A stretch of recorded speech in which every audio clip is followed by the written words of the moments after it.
What is up, and welcome back to 24 Minutes of the Oscars, the podcast that takes a look at the 2023 Oscars 24 minutes at a time. I am Ethan Semi. And I'm Ben Lawhorn. This week on the pod, we are heading to Ireland to postulate the meaning of life, friendship, legacy, and feckin' donkeys in Martin McDonagh's The Banshees of Inisherin. Two lifelong friends find themselves at an impasse when one abruptly ends their relationship with alarming consequences for both of them. Now, we are another week of Oscars talk here, which means that we have another guest on the podcast. Very special this time. Probably our highest profile guest to date, I would say, which is so exciting. Very, very exciting. Huge part of the Phase Zero podcast, comicbook.com, some of the coolest TV show and movie tattoos ever, and they get recognized by the people, which is insane. We have Jamie Jirak on the pod. Jamie, how is it going? Thanks for coming on. Wow, I'm so happy to be here. I've never been anyone's most high-profile anything before. I'm so honored. Thank you. I'm excited to talk about this movie. You asked me what Oscar movie I wanted to talk about, and I got to pick, and this was my choice, so I'm excited. Yeah. This is going to be awesome. I'm staring at Laura Dern on your arm. You can just get lost in her eyes the whole night, I'm pretty sure. So great. This is cool because this is the first guess where we actually know what the nominees are. Like we had to guess on the first three, and honestly we kind of guessed on this one because this was scheduled a while ago, and we're like, let's just cross our fingers here. So not too bad. We kind of went 4 for 4 on the guesses. Feeling pretty good. I like it. Jamie, what do you think about the 10 nominees? Did anything get snubbed that you were hoping was going to be there? Any surprises? Yeah. I'm glad that you're asking me this because when I did my reaction video, I didn't mention all the ones that I wanted to get nominated, and then I felt we did the very same thing. Ben and I were texting afterwards, and we're like, "Shit, we forgot this, and we forgot to say that, forgot to say that." I was like in bed, like I failed. One, I think RRR should have gotten Best Picture nomination. My top 3 of last year was The Northman, and I'm bummed that it got absolutely nothing. Northman love, let's go. Yes. I'm bummed that Nope got snubbed. And I'm shocked that Decision to Leave got snubbed. Those are the big ones for me. Also, I'm really bummed that Dolly DeLeon didn't get nominated for Triangle of Sadness because she was awesome in that movie. Those are my big ones. But my favorite movie of the year, Everything Everywhere All at Once, swept those categories. So that's something at least. Yeah. Decision to Leave. Yeah. It was interesting. I was bummed that got, left off. Nope was the biggest surprise for me. And it's another one that we didn't talk about in the recording. And afterwards, we didn't even talk about the fact that Jordan Peele got iced out, in everything, sound, VFX. I thought for sure, same with Top Gun and cinematography. It's they spent so much time telling us about what they created to be able to shoot that movie, and the Academy's like, who cares? Top Gun is a very good, fun movie, but to say that Top Gun's better than Nope is crazy. It's absurd for sure. Madness. It is pretty crazy. I think there are some wild things. I think Nope is obviously kind of the most notable of those things where everybody is kind of on a mission to reclaim that already, where people are like, this should have been nominated for stuff. Paul Mescal, I'm still riding the high. I gotta be honest with you. Paul Mescal getting Best Actor, it's not gonna happen, but it feels good. It feels good to be Oscar nominated. Yet. I know you love it. I know it's high on my list. I think it's streaming now, so I'm gonna watch it soon. Awesome. You can go watch it right now. We'll wait and then come back, and then we'll see. We'll pick this up when you're done. Exactly. Yes. So Jamie, we like to start every episode with a guest, kind of asking them about the Oscars, because this is a pod about the Oscars. So we are curious. Ben and I are obviously very in tune with the Oscars and how much it means to us and how little it means to every other human being on this planet. But we like to see what our guests how they feel about the Academy Awards. So do you watch the Oscars every year? Do you tune in? Do you try to watch all the 10 Best Picture nominees? Where is your relationship with the Oscars? The Oscars award season is the only version of sports that I have. I love the Oscars. The first time I remember watching the Oscars was 2001, the Gladiator year, Julia Roberts year. And then I've never missed it since I was 11 or 10. I don't, it depends on the date. My birthday's in the beginning of the year. And ever since I was 14, I've made sure to watch everything. Usually in the major categories, I'm not a big documentary person, so I don't usually like watch those. I don't always watch the shorts, but I try to see everything else. This year, I'm going to tell you, for the 10 nominees, I've seen 8 of them. I still have to watch All Quiet on the Western Front. Okay. I don't like war movies, so I'm like putting that one off. But I'm gonna tell you, I'm not gonna watch Avatar 2. I don't like Avatar. No, Jamie, Yes. I'm not gonna be anti because I haven't seen it. I don't have the right, but you can't make me sit through that movie. I'm not gonna do it. The Ben hive grows stronger every day, Ben. What the hell, man? If I wasn't contractually obliged to watch it to talk about this, you know what? Maybe I won't watch it, and I'm just going to show up next week anyway and just pretend. You're like, oh man, the blue people, that was awesome, sick. so cool. Yeah. Anyways, next. I can't do it. So this year I will only see 9 of them. Okay, that is fair. But I've seen all the others, and I'm excited to talk about them. Yeah, but, of course. Yeah, I do want to know. I am curious. So, Ben and I have kind of talked about this, but I'm curious what your take is. Avatar was obviously nominated for Best Picture, I believe, back in 2009. It would have been 10, yeah. Okay, yeah, 2010.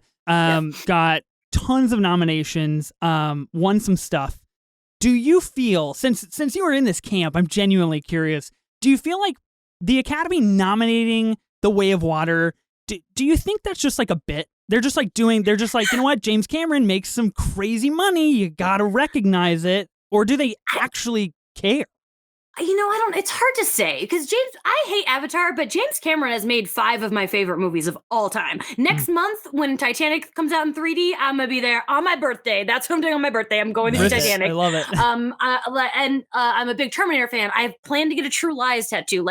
He makes great movies, but I think that Avatar in 2009 was such a big movie for like effects. It changed the game in so many ways. And so I understand that why back then it did so well, but this, I can't speak to the new one because I didn't see it, but I can't imagine, like, Best Picture, I don't know, sounds sus to me, so maybe you're right. All I will say is I think my deep hatred of Avatar kind of came from how much awards recognition it got when in 2009-10, because I was like 19, and even then I'm like, this movie, I've seen it, it's fine, there are better movies. Nothing brought me more joy though than Catherine Bigelow beating him for Best Director. Oh my god, that was the coolest thing ever. Super sick. Just like, I'm pretty sure he cheated on her with Linda Hamilton, if I'm not mistaken, when they were married. So just like the fun drama of that was really satisfying. Not that, honestly, that year I thought Inglourious Bastards was way better than Hurt Locker, but what can you do? I still think that's his best movie. I think it's his most flawless movie. But yeah, so I don't know. Avatar, I wish I wasn't, I don't like being a hater. I don't enjoy hating things. So, well, it's funny. Your reaction to Avatar is how I treated Titanic, a movie I still haven't seen. I know, but it's like, I think I was at the right age where I was like, who the fuck is this Leo guy getting all this attention from the girls? Like, I'm not going to see this movie. I don't care. So like, I still have not seen Titanic, but maybe it comes in theaters. You thought you were better than Leo. That's what I'm hearing, Ben. You were like, look, the attention should be on this guy right here. The hubris of a teenage Ben was, undeniable. Like, I think a big reason why I get mad at thinking about Avatar is that it beat Titanic as the top grossing film, because I think that the top grossing film should be a perfect film. And I really believe that Titanic is a perfect film, and it's just got everything, and it should be the most successful movie ever made because it deserves it, and Avatar doesn't. I don't know, Ben. I feel like maybe this is the time for you to see Titanic, but I also understand I have weird things like that that I'm like, I'm not watching this because people have been annoying to me about it for so long, and I'm not going to watch it out of spite. So if I get if that's your jam with Titanic. If we cover it, you're locked in as the guest. You'll come back here and talk about Titanic for sure. You're locked in big time. Before we talk about Banshees of Inisherin, this is a Martin McDonagh movie. He has made a few other movies. Now, Banshees got 9 nominations at the Academy Award kind of nomination ceremony, in which I was really convinced they were going to bring out Megan because they had this like little Megan bit, and then they didn't. And I was like, weirdly disappointed because I had seen I think Megan Megan's like going to be nights. at the Oscars. I love it. I think she's showing up for sure. I want that. I want to live in that world where the Academy recognizes the pop culture influence that Megan has. So he has made a few different movies. Banshee's got 9 nominations, obviously including Best Picture. I just watched In Bruges for the first time the other night. Now, this is another Martin McDonagh movie with Colin Farrell, with Brendan Gleeson. Ben encouraged me to watch it before this pod so I could kind of get a better frame of reference for Martin McDonagh as a director, because this is the first time that those two kind of actors had been in a picture of his. I reviewed it on Letterboxd. Jamie, you commented and you were like, I got a story about In Bruges to tell you on Thursday when we record the pod. And Ben had some audio troubles. We were waiting it out before we started recording for like 10 minutes.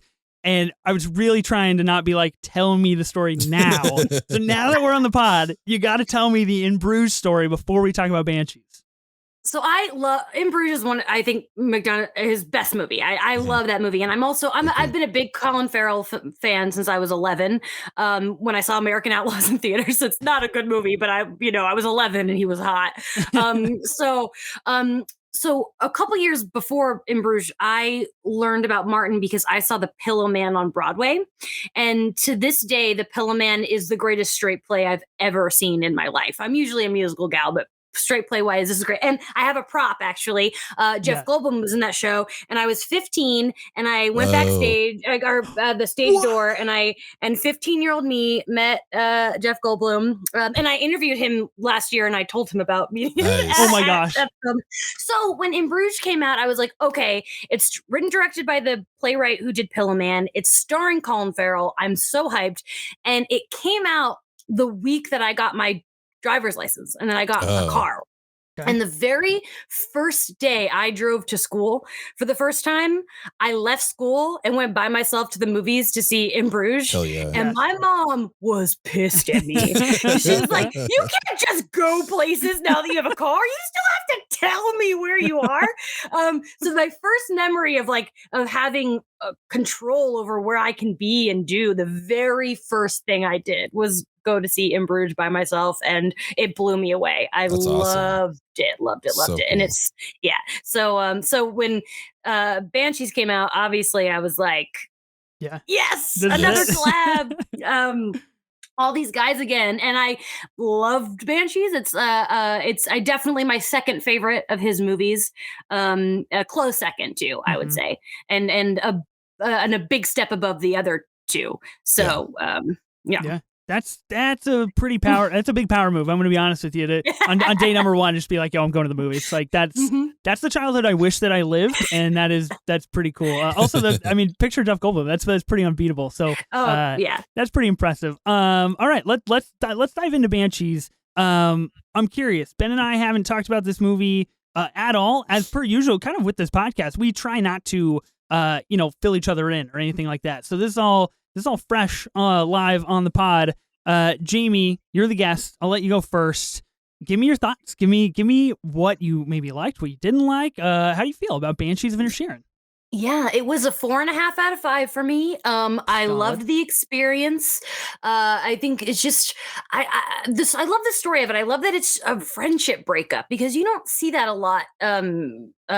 In movies, especially with nuance, like you see it in a lot of teen movies and like those kind of things, but not two adult men who live in this small town that, like, poor Colin Farrell. Colin Farrell is the only award I care about this year is Best Actor, and I wanted to go to Colin Farrell so bad. I don't think he's going to win, but that's what I want more than anything. It's just, like I said, like there's just so much nuance there. And I love that it's funny and sad. There's the fact that it was put in the best comedy category at the Golden Globes. I was like, huh. And then I thought about it, I'm like, yeah, no, it is a comedy. It's just, it's just a really, really sad comedy.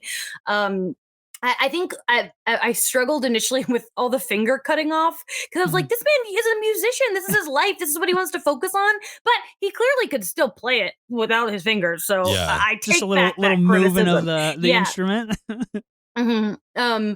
R.I.P. Jenny the Donkey. What? So sad, but just so good. And then Carrie is phenomenal. All of them.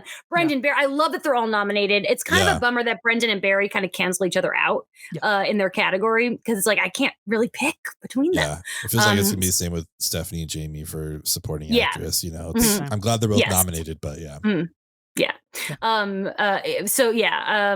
I mean, so it's like go Key, I guess, because I can't pick. I really feel like I don't see this movie winning a lot. I don't know if I'm getting ahead of myself. Oh, but, interesting. I would love to see it win original screenplay. But I just feel like the Oscars have such a hard on for Spielberg that Fabelmans is going to take more than it deserves. But not that I didn't like that movie. I just think it's fine. But I do have another little story, but when I went to see Banshees, there was like a crazy woman in the theater. She was on something like drugs. I mean, like on something serious. And she was like wandering around and talking to people, and it was bizarre. And so Tony, my boyfriend, and I, like, we left 5 minutes into the movie, because even though they finally kicked her out, it's like the mood is spoiled. I can't. Yeah, exactly. So we had to redo it again, and I'm glad we did, because a better atmosphere, a better thing to sit in those emotions. But it looks beautiful. Just the crazy. I forgot about the crazy old lady that's like being a creeper. I don't know. I just have. I think it's just a very well written, well acted film, and I'm glad that people are agreeing with me. Yes, that old lady, she reminded me of the three, well, I guess it was played by one person, but the three women in the tragedy of Macbeth, the Killing Brothers. Like, she just need to be perched up on some she was great. Man, I'm glad to hear I'm not the only one having bad theater experiences. I was just gonna say, it sounds like you and Ben in the same boat with the theater experiences, man. We just had it. Yeah, we had it the other day with we went to see Megan, and it's just like people, I think during the quarantine, whatever, just still think they're at home when they go to the theater. It's like, stop talking. We don't care what you guys think about this. It's maddening. It's I hate it. I had to leave 20 minutes into Top Gun the first time I went to see it. It was like the fan experience where you pay extra to see it early in IMAX. And 20 minutes in, and Tony was like, everyone around him was talking, and he's like, I can't do it. I have to go. And I'm like, I'm not going to sit here, and while he wanders around a mall for 2 hours, I'm going to go with him. So then by the time we got to see it, it wasn't in IMAX anymore. So I never got to see it in IMAX, and I'm still pissed about it. Like, it's heartbreaking. He gets crazy about the talking. For me, it's the phone lights. I just don't understand people. I don't get it. I gotta be honest. I don't think I've ever had a theater experience as bad as either of you two have. Wow. I went to go see Megan, and I just, it was like me and like 8 other people, and we had a great time, I guess. I don't know. I didn't hear anybody talking. I didn't see any phone lights. And I texted Ben, and I was like, Ben, how was Megan? Because we went and saw it on the same day. Ben was like, it was ruined by a bunch of idiots in the movie theater. And I was like, I had a delightful time. I'm so sorry, Ben.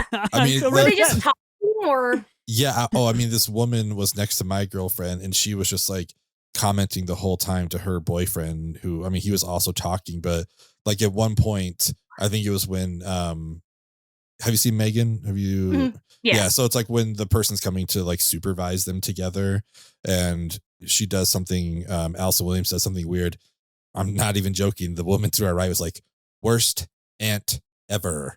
Just like that loud. It's like, oh my God. What the fuck are you doing? Like you aren't at home. Like, why? Like, we don't need to hear your commentary. And then makes me want to die. Oh, it was insane. Like my girlfriend finally, the woman said something about the movie. She's like, oh, why are you crying? And my girlfriend turned to her. He's like, why are you talking? It was great. She stopped talking after that. And then she moved to the other side of her boyfriend. So there's like a little bit of space, but she's like, what are you guys doing? Like, no one wants to hear what you guys are talking about at all. Like, this isn't Mystery Science Theater. You know what I mean? Like, I don't care what your thoughts are on what we're watching, but anyways, Tony luckily I didn't have that Banshees. But yeah, Tony had to shush somebody at Babylon, and it was a press screening. Like, whoa. I know. Like, these two people sit next to us, and they're talking, and I'm like, this is your job. Yeah. You have to know better. Wow. This week we we went to the movies, and for the first time in our relationship, we had a whole theater to ourselves, Whoa. which normally would be so fun. We can talk at full volume. We can have a good time. The movie was women talking. Oh, no. Like the That's universe really that's a tough draw. are you kidding me? Like, Yeah. So we just sat there in silence because you can't have fun during women talking. That's a tough draw. I'm going to be honest with you. I could digress our pod really quickly right now and ask about your press screening for Babylon, but I will keep us on track because that'll just be its own separate. It'll be its own Make it a separate Patreon pod. exclusive or something that we don't have yet. It's just like you guys can talk about Babylon later. I fall into the Babylon same as Avatar. Like I have zero interest in 3 hours of that. I need as much Babylon talk as I can get, Ben, because you're not giving it to me. I got to get it other places, and it didn't qualify for Best Picture, so I can't make you watch it. But hopefully, if you keep like reminding me that Brad Pitt's in it, you'll probably break me down because that would slowly make me watch but it. surely, I will just chisel you away. And when you come out to Portland for the Oscars and we do a live pod, hopefully Babylon will be on VOD by then, and I will force you to sit in my house and watch Babylon with me. That's how I will win. We'll do it. Then I hate to be anti-Ethan here, but Babylon's fine. Like it has moments that's good. It has moments that are bad. It didn't need to be over 3 hours. The ending I hated. It's no. What more could you want from a $140 million budget 3 hour long movie? Then that's fine. I gave it a 3.5.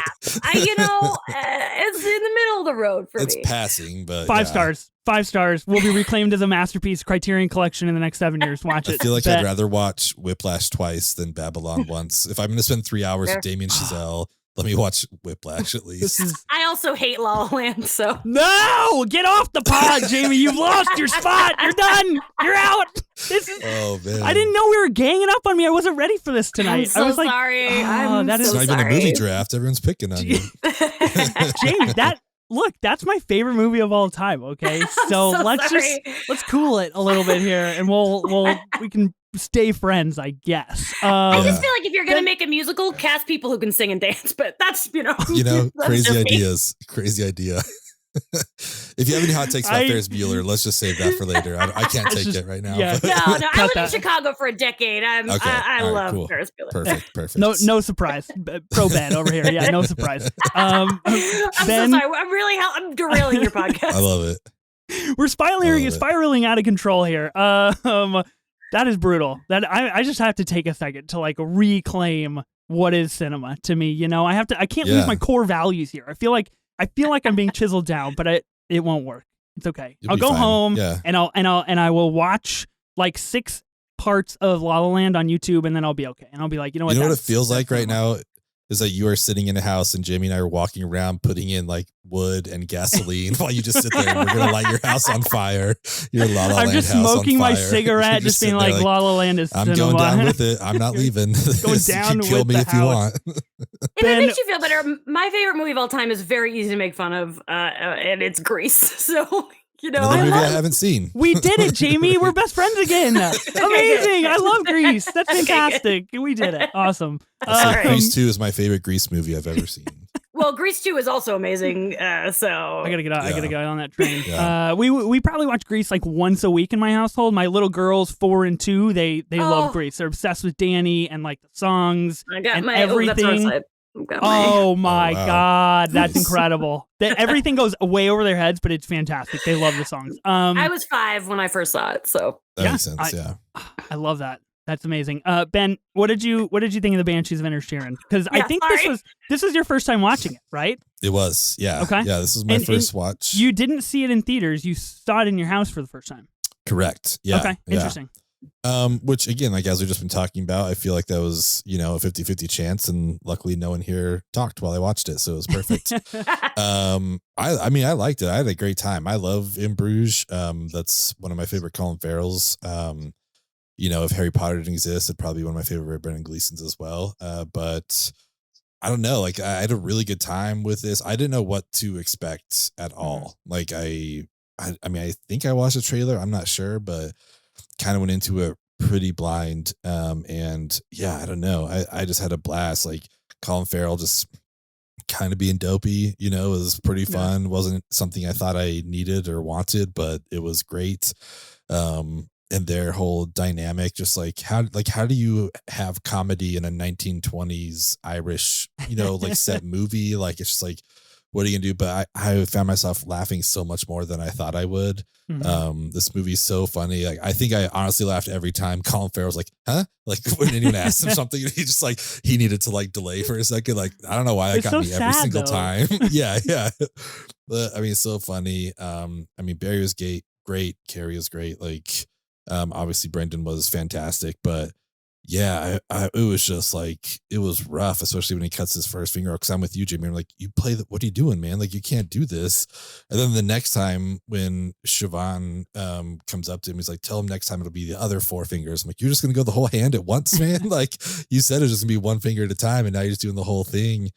But I mean, that guy's a man of his word, to say the least. Like, he's not pulling any punches. So I don't know. I had a fantastic time. I will say, my favorite movie of the year also is Everything Everywhere. So there was part of me I couldn't really help, but I was going in just realizing that I think these are the top 2 for Best Picture. So I couldn't help but be kind of comparing it, where it's like, man, I like this a lot, but this isn't hitting me half as hard as Everything Everywhere did. Like, Everything Everywhere floored me, and I get, the people don't like that movie and love this one. I haven't rated it yet on Letterboxd. I'd probably give it like a 4.5. Like, I really had a good time with it. But that was the context I was watching it in. Same with Colin Farrell's performance. I'm like, this is really good.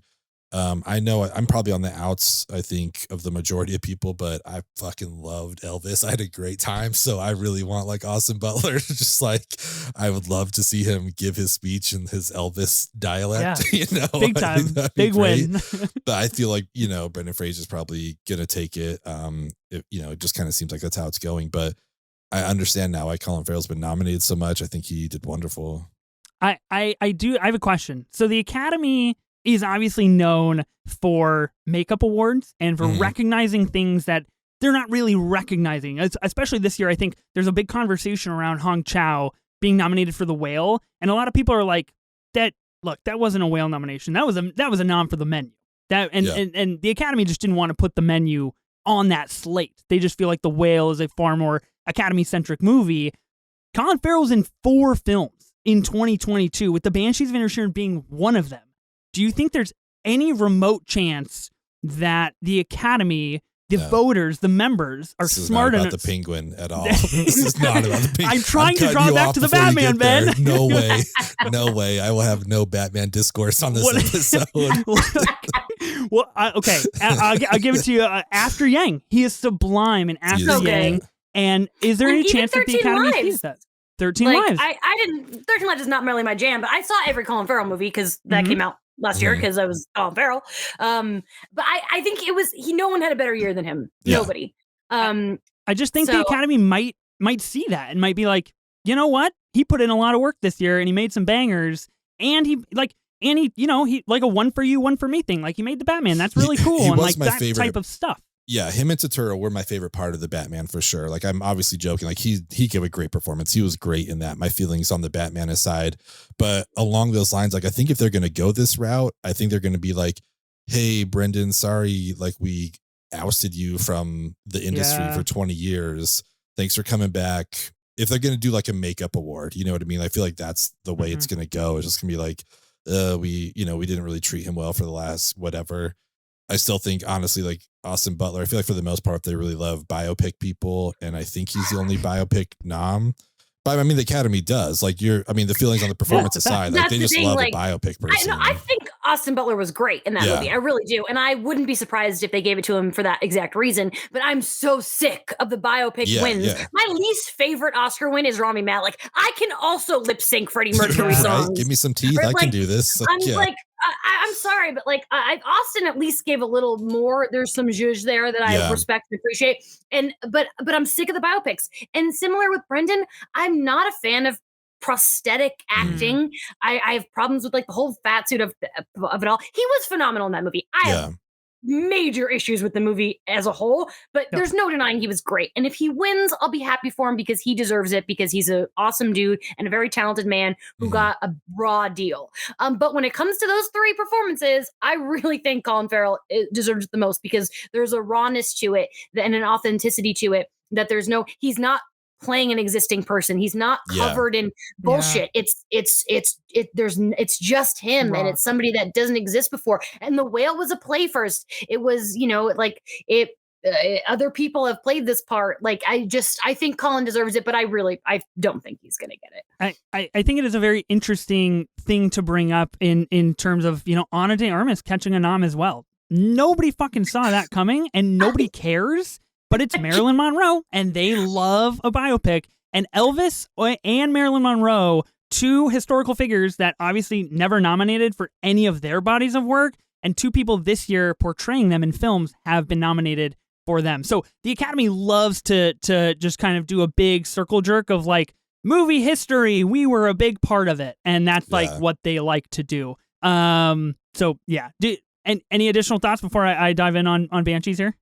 All I'll say is that I think Ana de Armas was great in that film. It's a weird film. I didn't like all of it. I think its anti-abortion message is horrible and weird.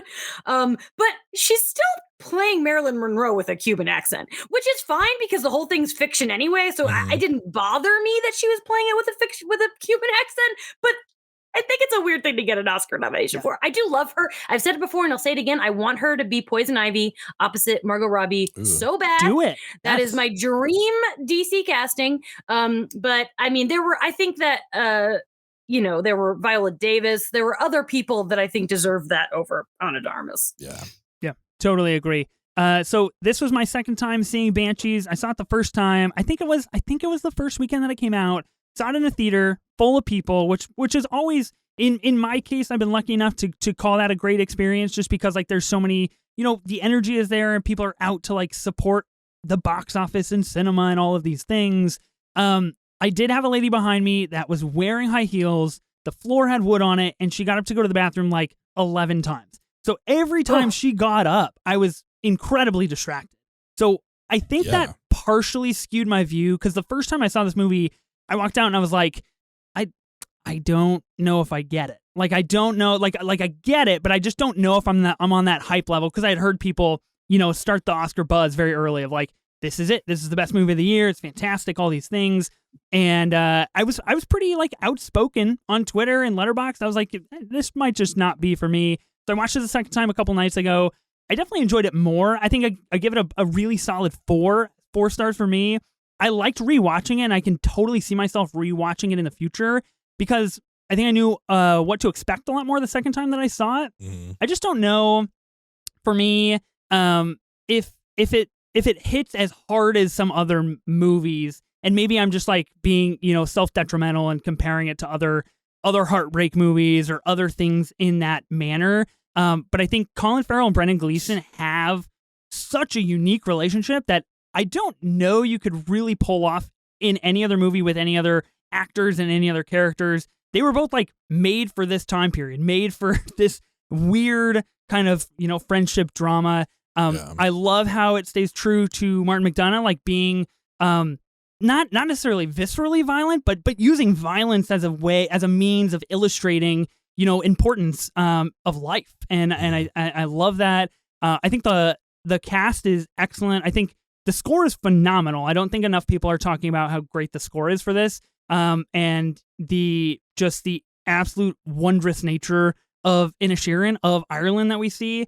And I think there's a lot to unpack with it, kind of being set against the Irish Civil War, and having that kind of contribute to two very key moments in the film where we get our characters talking about that and mentioning that. I enjoyed it. I think that it's an hour 53, which is a big win, especially in this year's Oscar nominees.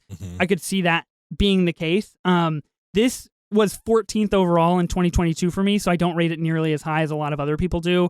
I have like Nope and The Fabelmans and Tar and all of these other movies ahead of it.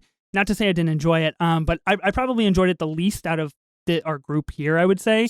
But it was a good movie. I like it, and I personally, I think this is the deal. It's either going to sweep or it's going to go home empty-handed. I don't think there's a middle ground. Like, I don't think it takes home screenplay and a best actor and calls it good. Like, I think it goes all or nothing. And I think the Academy puts all their eggs in one basket. And it really is kind of a two-horse race for the best picture, at least right now, this week when we're recording it is, for Everything Everywhere All at Once and the Banshees.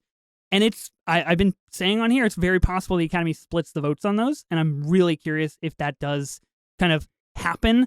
You guys ready to do True Cinema? You want to talk about a specific scene of this movie that we liked?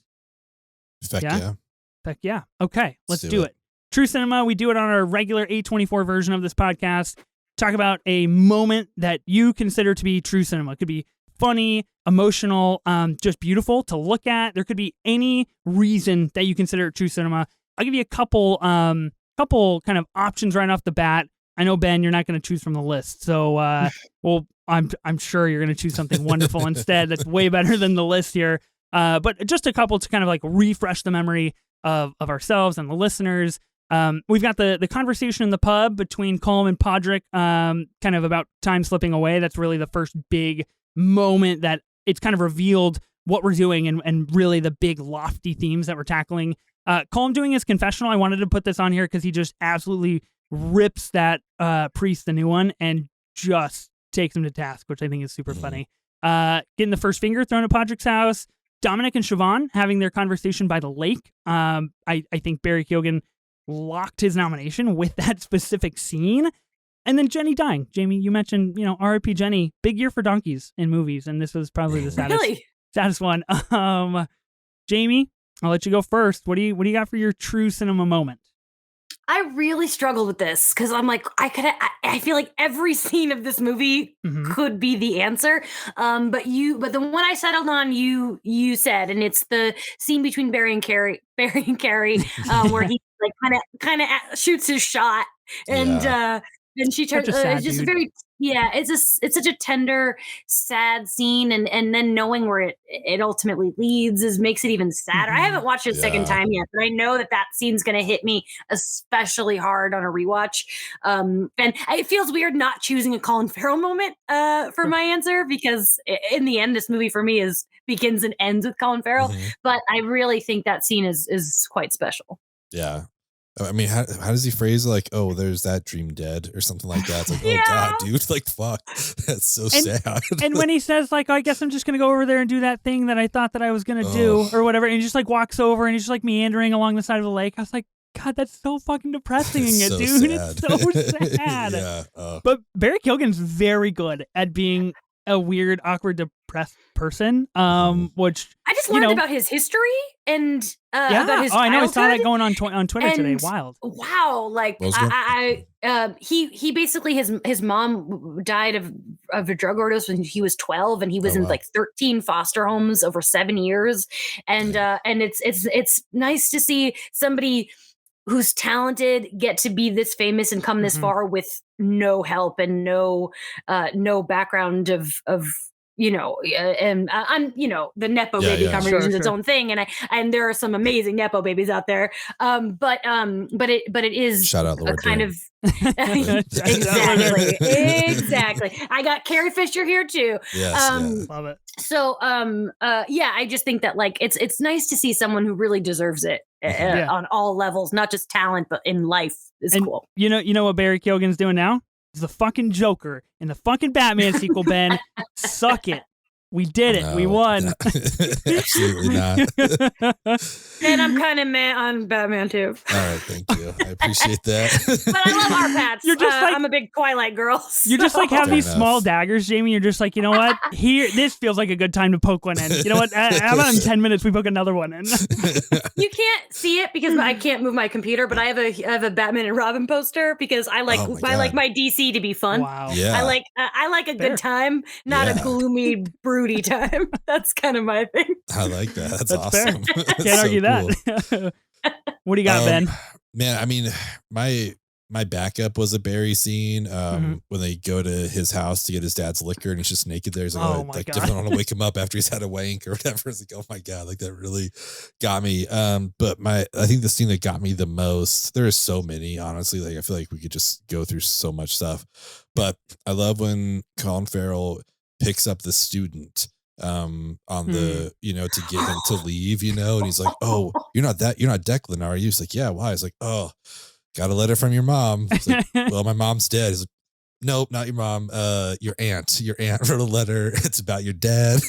He got hit by a bread truck. He's like, you've got to be kidding me. He's like, no, tons of bread trucks. He's like, that's how my mom died. And then he just like walks off. Like that was the funniest scene to me. Like I loved it so much. And just like seeing their interaction, he's like, but my mom's dead. And just seeing the panic. It's like, oh no, mom, aunt, it was your aunt, trying to like think of someone. Like I just love that exchange so much. And I think it spoke to how much his character is like really just still wants to be friends with, him, with the other dude, but is trying to respect at that point. Like I won't talk to him, but if I get rid of his new friend, then maybe he'll come back to me. Like I love the thought process behind it. And then I just love the ending of that's like, well, that's how my mom died too. Like it was just, it was perfect. So that's probably the scene I would show to someone.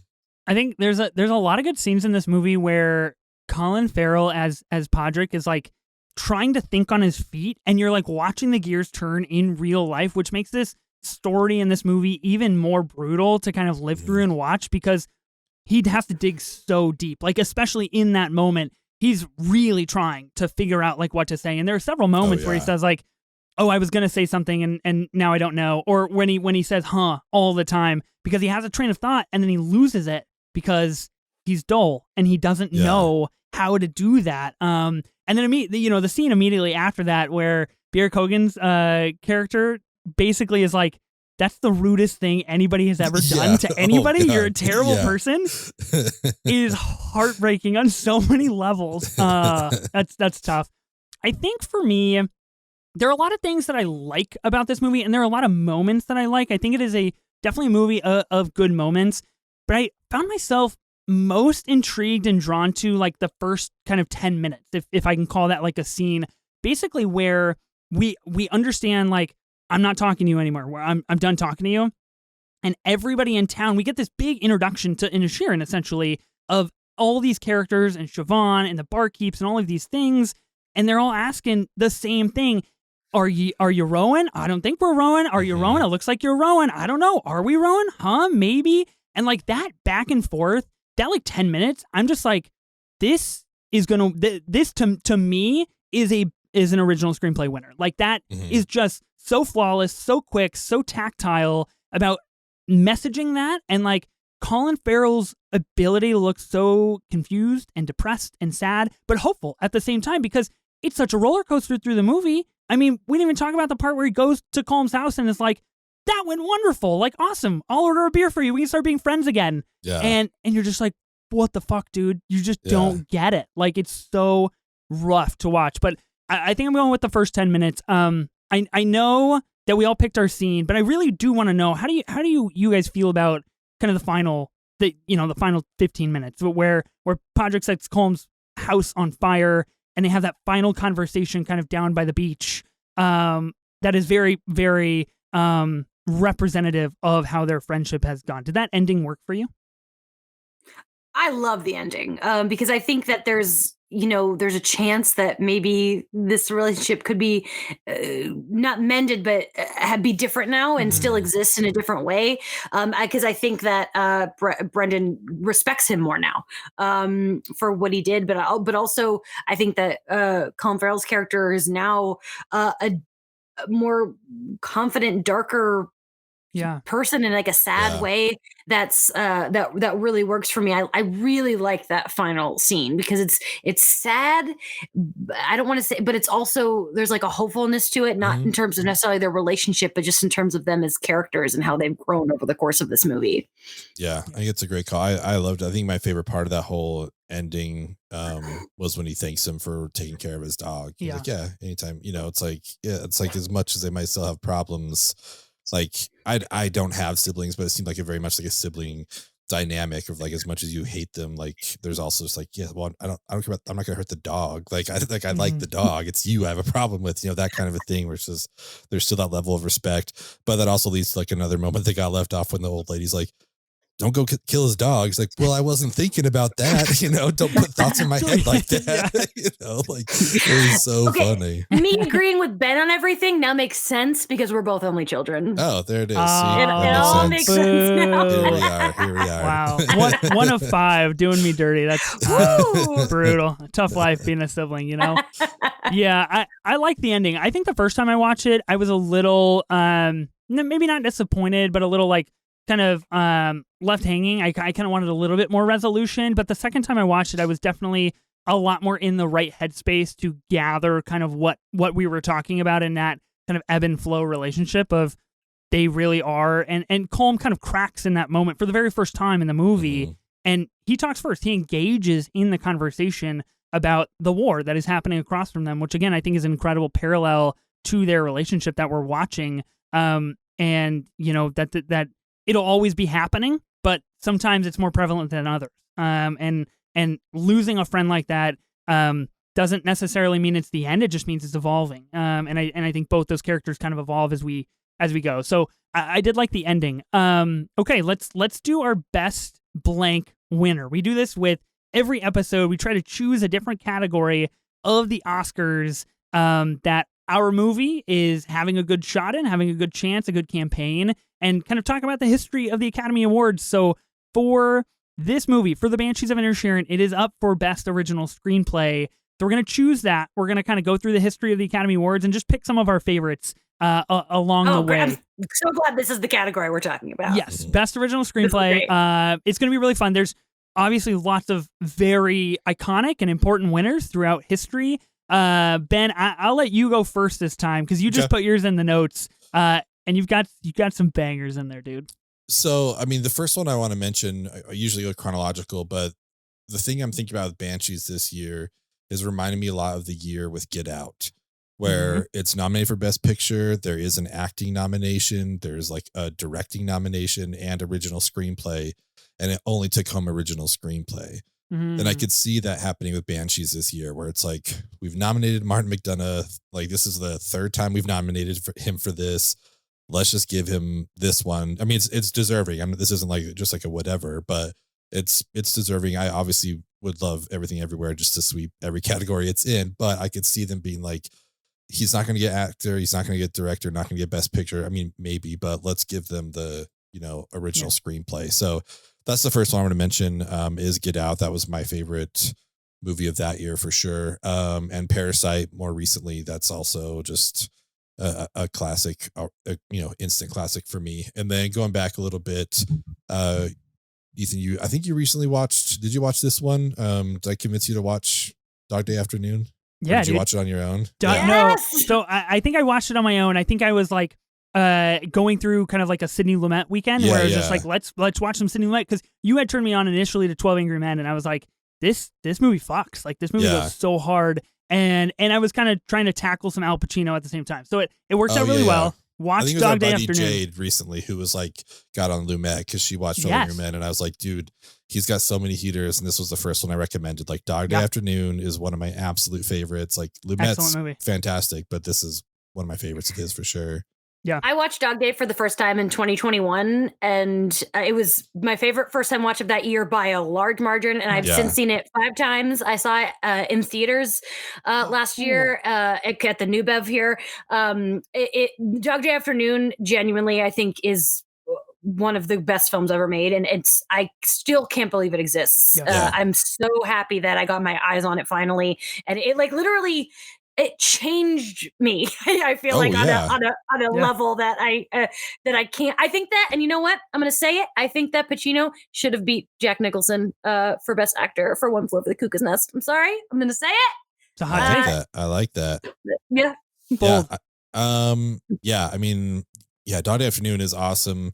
It's crazy to think of like how many classics Lumet has under his belt, because like, so crazy. You could throw like The Verdict or Network or Serpico or 12 Angry Men. Like, he has like so many good ones that it's like, but this is probably my favorite. But yeah, 12 Angry Men definitely changed my life. It was just like, wait, you could tell a movie in one room. That's nuts, you know. It was like, it was so good. Like, this is nuts. I remember when you recommended that movie to me, I watched it and I immediately proceeded to buy the Criterion Collection edition because I was like, this is too good, like not to own Criterion version of. It is just like that caliber. And I'm pretty sure that I texted you in the middle of the movie when they bust out the second knife and he's like, I went and bought the knife. And I immediately texted you. I was like, Ben, how is this movie this good? Like, this is unreal what is happening right now. It was excellent. It was so good. I think you have one more on your list, Ben. Yeah, I've got one more. And kind of surprisingly, it's the only Oscar that this movie won, but it's Citizen Kane. Also nominated, I think, for like 10 things or not, something like that. And it only won for original screenplay. I know, like I don't know. I feel like now it's almost become like overrated. You know, it's just like the number one movie for so long, and deservedly so. I think there's like, it changed the way movies were shot, and there's so many great things about Citizen Kane. So I just wanted to shout that one out for sure, for Mankiewicz and Orson Welles. Yeah. You know, I'm not a big fan of Mank, but you know, I'm here for Orson Welles in general. So there's that. We agree on something. Yeah, we did it again. Mank is Fincher's like worst Fincher. Movie. Yeah, a lesser Fincher. For sure. Jamie, what do you got on your list of best original screenplays? I have picked 3, 2 of which are in my top 6 favorite films of all time. So it'd be crazy if I didn't mention them. Of course. My third favorite movie of all time, as mentioned, I am the world's biggest John Travolta fan. So obviously Pulp Fiction is, I even have another prop that just happens to be right next to me. Oh, that's nice. I mean, it's such a basic answer, but that movie, when I was 13, Kill Bill came out, and it absolutely all changed me. I saw it in theaters, and I then made my grandma take me again. My poor grandma had to sit through Kill Bill. That's my favorite Tarantino. Kill Bill 1. It's hard for me to pick, but yeah, that's up there. I love there's no movie he made that I don't give a 4.5 or a 5. I love them all. But when I was finally I finally saw Kill Bill, and I came home, I was like, okay, Mom, I'm 13, I've seen Kill Bill, please finally let me watch Pulp Fiction, because my whole life, since I was 5 years old, I'm the biggest John Travolta fan, but I wasn't allowed to watch Pulp Fiction. And then I see Kill Bill and I'm like, it's my time. And I watched it and I was like, this is exactly what I wanted it to be. So Pulp Fiction is in my top 3. I deeply love it. It's Tarantino and John Travolta. There's no greater combo for me. Oh, I know. Can I tell one quick Pulp Fiction story? I don't know if I told it on this pod or not. I'd love to hear a Pulp Fiction story. I was raised by my mom, my aunt, and my grandma, very religious women. And they decided in 1994 that they wanted to go see the new Travolta picture. And so they walked into Pulp Fiction and they walked out, I think, within the first 10 minutes. Like, I don't think they realized that Sam Jackson was the fucking master. Like, they did not get to that part at all. They're just like, what is happening? Like, that's what they went to see, was the new John Travolta picture. I was like, oh my God, you guys, like, that was a horrible decision. But that's one of my favorite memories of Pulp Fiction, is just thinking of my 3 very religious. I love that. I like that we have stories about our grandmas. Yeah, exactly. The other weird one with my grandma, my different grandma, is she took me to go see Something About Mary, and that's one of the weirdest movies to sit next to your grandma next to, without a doubt. I went with my grandfather to see Kinsey, which was, to this day, I think, the biggest mistake of my life. Oh no! I can't. I needed an adult to take me because it was an Oscar-nominated movie and I wasn't 17. I didn't realize what it was about. I just needed to see it because it was nominated, and it was the most awkward experience of all time. Well, I just pulled up Kinsey on Letterboxd because I had not heard about it, and like, you know, the Letterboxd log line before the big description of the movie, it just says, "Let's talk about sex." So I'm going to assume rough viewing with your grandpa. It's about the creation of the Kinsey scale, like so it's it's not something to see with an adult. The next, I'll bring up my next movie, best, which is also in my, top 10 of all time. I also have a big tattoo of this movie. I wish I could show it to you, but it's on my leg, and I'm wearing pants. Is Moonstruck. I deeply love Cher and Nick Cage are 2 of my favorite people. Like, my second favorite actor after Travolta is Nick Cage, and so you can imagine where does Face Off end up in your top 10? Face Off is my third favorite Travolta movie and my third favorite Nick Cage movie. Okay, nice. So Moonstruck, I love rom-coms, and especially like Moonstruck, When Harry Met Sally, when they're like written so, I mean, the writing is just fantastic. And then Cher won an Oscar, Olympia Dukakis won, like, it's just, John Patrick Shanley, I think it's his best work. Moonstruck really, everything about that movie to me is perfection, and I love that it took home that Oscar. I hesitate to ruin our blossoming friendship here. That's okay. It's okay. That's one that I watched pretty recently, and I'm just like, I did not get it at all. Like the hype, like, you know what I wanted was like that last kitchen scene. Like, give me that movie for an hour and a half. But like everything before then, like, I don't know why it just didn't hit me. And maybe I went in with too many expectations because I know it's so like revered by people. But that's one just like I was just totally out on. But When Harry Met Sally is probably like my second favorite rom-com ever. I love it. So good. Yeah. That's okay. We can't agree on everything. It's okay. Yeah. Yeah. I mean, come on. And I will say my third pick for this is because you guys, I always think about what Oscar wins I celebrated the hardest. And number one for me is Olivia Colman in The Favorite. Olivia Colman winning that Oscar. I screamed so loud I woke up my roommate. But number two, the one I remember freaking out the most is when I was 15 and Eternal Sunshine won. Because I'm a big Charlie Kaufman fan. I have my second favorite Nick Cage movie after Moonstruck, or actually I would say maybe first. It's close, is Adaptation. I love Being John Malkovich. I love Charlie Kaufman, and I think that he should have won that award earlier for Malkovich. For American Beauty beat it, and American Beauty, I mean, a lot of it didn't age well, but I understand why it swept in 2000, and it is a fantastic film. It was better then than it is now.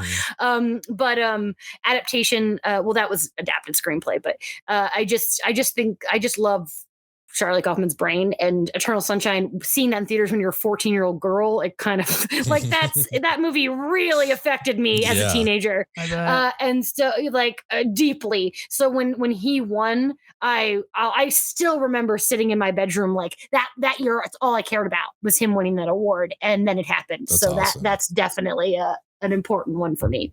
That's pretty rad. Where are you on I'm Thinking of Ending Things? Where's that on your Kaufman scale? I really like it. Nice. My thing about Adaptation is when I saw it in middle school, and I don't know, what a weirdo 13-year-old who like gets obsessed with the movie Adaptation. And I read the book, and in high school and college, I wrote so many papers on on Adaptation and the book versus the movie and all those layers, which was so fascinating to me. So when I'm thinking of anything and thinking of ending things, I did read the book after, and and it's an interesting, the things he chooses to adapt are quite fascinating. And I think that movie should have gotten more love than it did. Yeah. I deeply enjoyed it. Big time. Very pro Jessie Buckley, very pro Jesse Plemons. So that movie was really good. I think that is definitely one of the most probably underrated like Netflix original movies that are out there that people just like don't know exist for some odd reason. Okay, I picked 4. One of mine is also Pulp Fiction. I do have another, like, I have a personal connection to Pulp Fiction. I love that we all have like these really kind of strange ways that we connect with the movie. Mine is a lot more depressing than yours, both of yours. I'm going to be honest with you. So my parents got a divorce when I was a senior in high school. And the first Christmas after my parents got a divorce, my mom had all 4 of my brothers over at her house. And my wife and I went to my dad's place to give him some company so he wouldn't be alone for Christmas, because he had never been alone for Christmas before that. And we sat down and we're like flipping through the channels on Christmas Eve, and lo and behold, Pulp Fiction is on TV, and we all sat and watched Pulp Fiction together for like, the 2 hours and 20 minutes. And we all collectively shared that Pulp Fiction experience of like keeping us not very, very depressed. So Pulp Fiction's incredible, a very depressing connection to it, but like still a connection, and still like, that was the movie that we all settled on, was Pulp Fiction, which is so strange, but so wonderful. So Pulp Fiction is great. That was definitely on there. Ben, you had mentioned Network. I put Network on here. I just watched Network for the first time probably like 3 or 4 months ago. That movie is incredible. So good. It is incredibly good. Robert Duvall is phenomenal. I'm blanking on the actress's name, but she won Best Actress with the smallest amount of screen time like ever, I believe, from network. Is that correct? Are you talking about Faye Dunaway or the wife? The wife, Beatrice Straight, I think. Yeah. Supporting. She's in her. She's amazing in that movie. Sublime in that movie.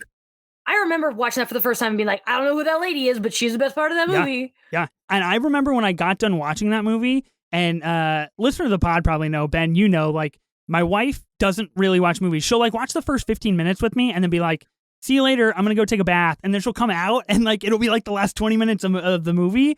And she is like strangely okay with that, even though I'm very against that way of viewing projects.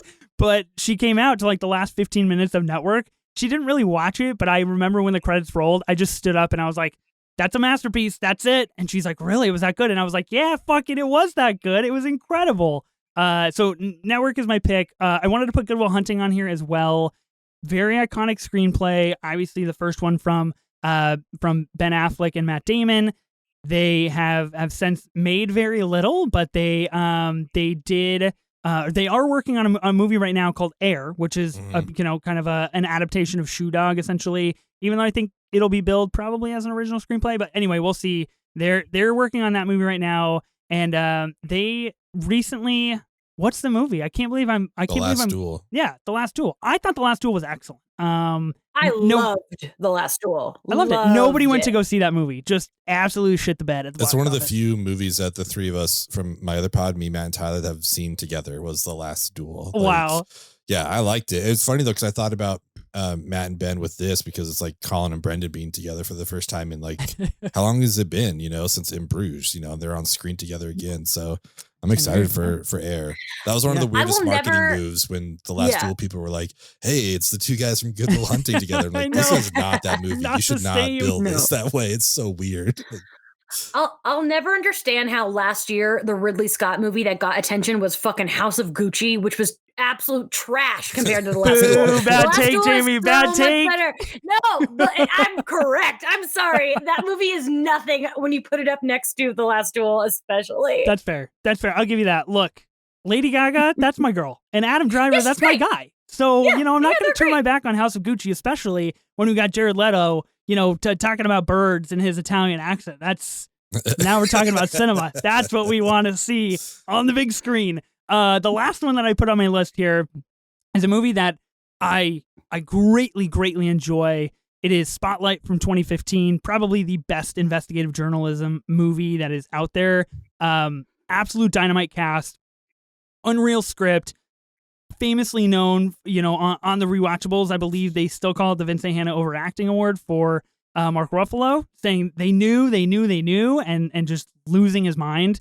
I love Spotlight. I think that movie is incredible. So yeah, incredible things have won over the past so many years for the Academy Awards. Do we have any other Banshees thoughts? Any other Oscars thoughts? Any Academy Awards thoughts? Jamie, you want Everything Everywhere All at Once to win the Best Picture. Is that correct? That's what you think is going to win?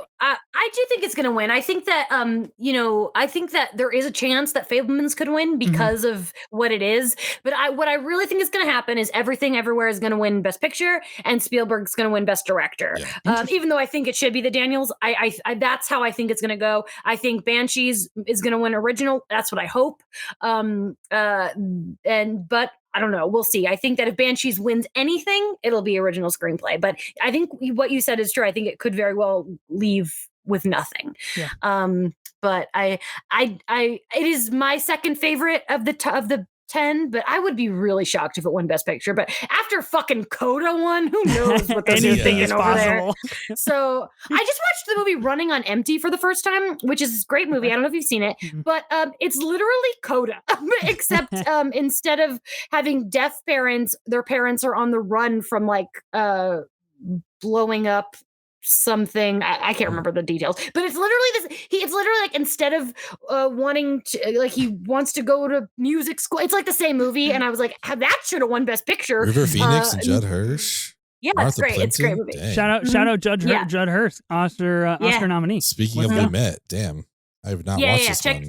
Check out Running on Empty. It's really good, and you're going to be like, wow, Coda ripped off this movie in a big way. All right, going on my watch list for sure. Just did it. Boom, done. Nice. Ben, any closing thoughts on Banshees, on the Academy, on the Oscars? We're getting closer, man. We're getting closer. I'm feeling so pretty good about it. Yeah, no, I'm glad. It was nice to finally get around to this one. Like, I'm bummed that I had waited this long, but I'm glad that we got to check it out. I'm pulling for it in Best Original. You know, it's probably the second again behind Everything Everywhere, but Colin Farrell was great. Like, I had a really good time with this one, so it's nice to have an easy double feature now of In Bruges and Banshees to throw on. Yeah. Heavily agree. And again, I think the runtime is a big win with this one. I personally could see the Academy loving this one more than Everything Everywhere All at Once. I still think that Everything Everywhere winning Best Picture is slightly kind of like very, very hopeful, because we're forgetting the Academy is still old and it's still primarily white, and that's a movie about like dildos and butt plugs that they probably don't like. I could be very wrong. I could be off base, and the Academy could totally flip on us this year and say, look, we get it and we love it and we understand it's part of the culture. But who am I to say? I'm not an Academy voter. I'm just a guy on a podcast. For Parasite. They did Parasite. They did it for Parasite. That's true. And Banshees could see. We know Colin Farrell likes to campaign. We could see a late surge with this movie. We could see something exciting happen in the weeks coming, leading up to the Academy Awards. We will see what happens. Jamie, thanks so much for coming on the pod. This was a blast talking about Banshees of Inisherin. I still stand by La La Land's a great movie, but that's okay. We can make another podcast for that. We can hash that out another time. Awesome to talk to you. If people want to find more of you online, on podcasts, wherever, where can they find you at?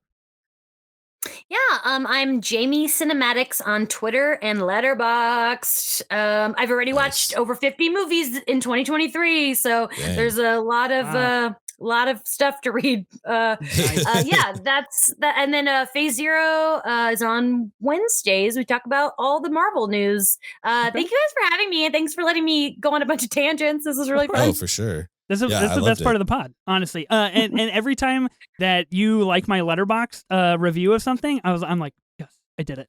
Jamie liked my Letterboxd review. That's a big win right there. Searching for that validation. I'm going to chase that. It's all about you got to chase that feeling. Yeah, exactly. This was awesome. It was a good time.